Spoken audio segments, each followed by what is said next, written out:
So guys, this is my Zoom F3 recorder. Ang napansin ko lang dito, iisang kanilang mount na screw dito, no? So other than this, wala na.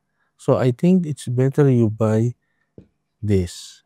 This is from small ring mount plate, no? Talagang eksakto siya. So this is how you do it. This is the screw.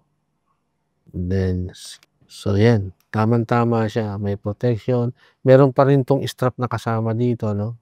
Meron yung sa strap.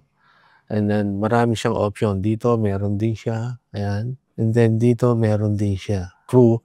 Then, you have a lot of option here. So, tsaka, flat top siya. Wala na siyang sagabal dito.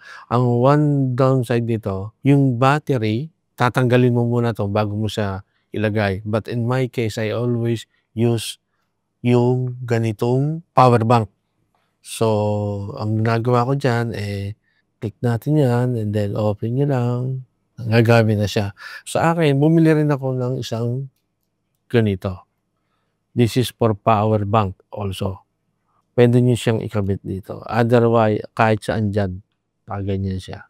So, tingnan natin kung ano itsura niya. So guys, ganyan ako mag-record. So dito, pwede siya nakalagay dito, dito. Lalagay nyo lang siya sa stand, pwede rin siya. So usually, I always recorded sa mga ganitong style. Ganito siya. Ayan.